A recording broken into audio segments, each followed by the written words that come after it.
It's car con carne. Let's eat in the car. It's car con carne. And now here's the star of our show, James Van Alstyne.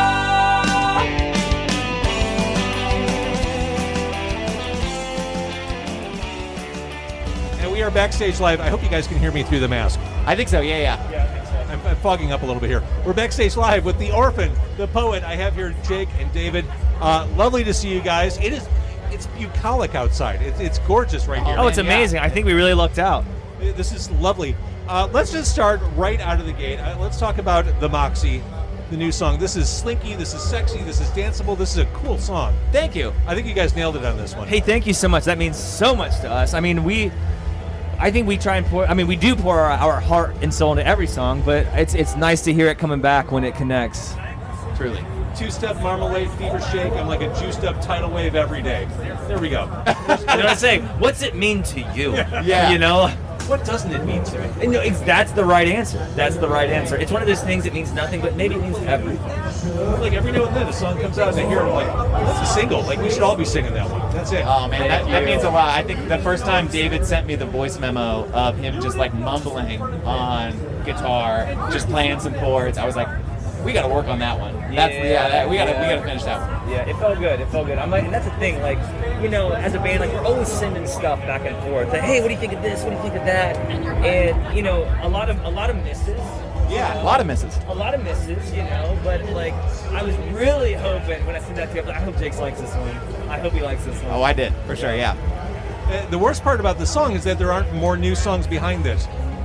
Or are there? Well, we're spilling the seed. Yes, there will absolutely be new songs coming out that will pair with the Moxie for sure. Because I guess the question is, there are no rules in the music industry anymore. Like you can release singles a la carte, or you can go the full album route. It's kind of like a choose your own adventure at this point. Absolutely. Yeah. I think we just try to write songs that we're stoked on and then put them out when we're stoked on them. Yeah, I guess. Yeah, that's absolutely right. Yeah, like, I think you nailed it. There's no rules.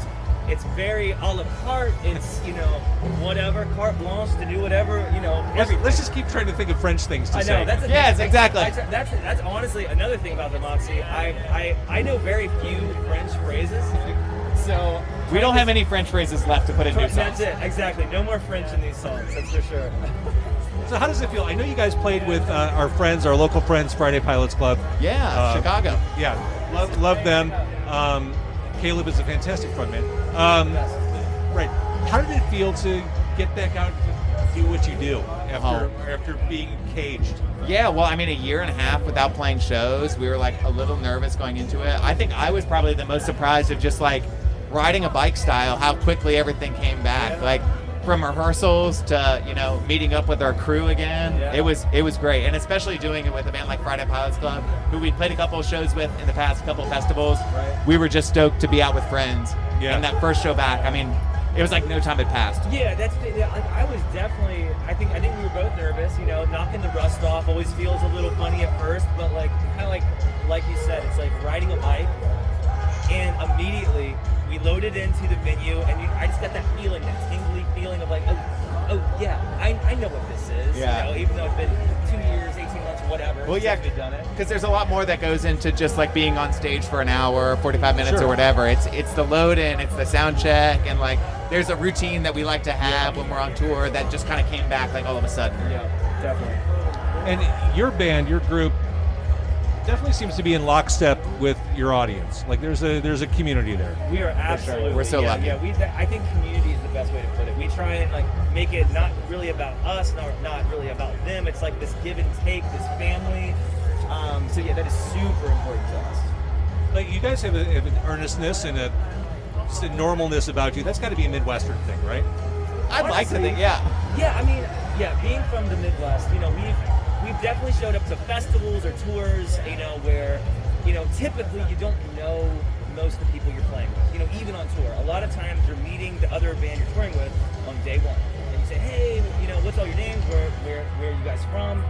And I swear it's when we meet those other Midwestern bands, there's that something. There's that something where it's like, I don't know what it is, but we just kind of vibe for whatever reason. And I know you're not just Canada. That's a real thing. No, it is. The Midwest, yeah. 100%. And we've had people guess that we're from the Midwest that we don't know. Yeah. Like people are you guys from like anywhere, like Indiana, whatever. Yeah. We're from Ohio. And they're like, oh, yep, could have guessed it. Yeah. For whatever reason. Columbus or Dayton? Columbus. Yep. Columbus. David and I both grew up in two separate, very, very, very tiny towns about an hour from Dayton. And then when we started this band in 2016, we both were living in Columbus. Yep.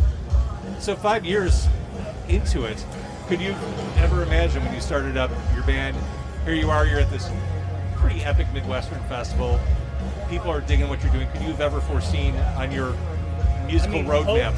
I don't know about foreseen. Yeah. I mean, we hope to manifest something like this, you know. I think we've always kind of had our sights high. You know, we've tried hard, I would say. Yeah. It's that Midwestern pride, you know.